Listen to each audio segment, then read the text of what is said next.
आहे मुकुंद गावडे। काळा चौकी येथे राहणाऱ्या मुकुंदला क्रिकेट खेळायला आवडतं, मात्र तो आपल्या या आवडीचा उपयोग समाजसेवेसाठी करतोय।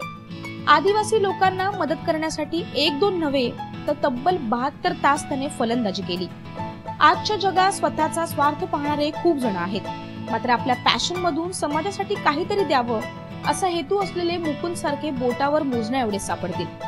बुधवारी संध्याकाळी 5 वाजता शिवाजी पार्क येथे सुरू झालेली त्याची फलंदाजी अखेर शनिवारी मध्यरात्री 2:30 वाजेपर्यंत चालली।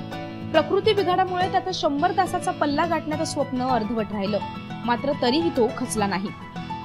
थोडीशी खंत आहे मनामध्ये की आमचं जे टार्गेट होतं 100 तास सलग करण्याचं आणि सचिन सरांच्या 100 सेंचुरीजला ट्रिब्यूट द्यायचं, ते पूर्ण नाही झालं याची खंत आहे मनामध्ये।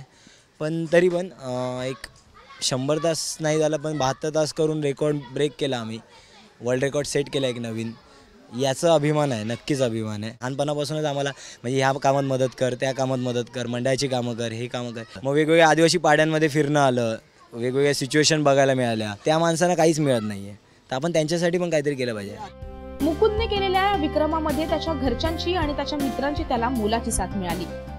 खूप आनंद वाटलाय, खूप म्हणजे असं मनातून अशी जी माझी इच्छा होती ती पूर्ण केला आणि त्यांनी माझा तर सपोर्ट त्याचा संपूर्ण होता त्याच्या मागे।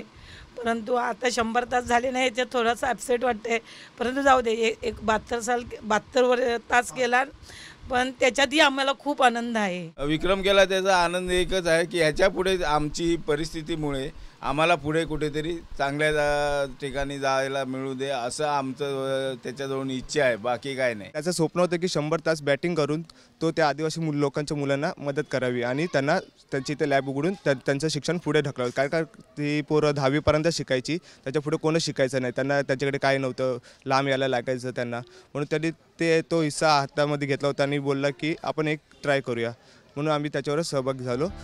मुकुंदच्या या कार्याला राजकारणी तसंच स्वातंत्र्यवीर सावरकर स्मारकानेही सहकार्य केलं। स्वातंत्र्यवीर सावरकर स्मारकातर्फे पेणन गावात बनवण्यात येणाऱ्या वाचनालयाला सावरकरांच्या जीवनावर आधारित पुस्तके देण्यात येणार आहेत। खरंच समाजसेवा म्हणून मुकुंदने केलेले हे कार्य कौतुकास्पद म्हणावं लागेल।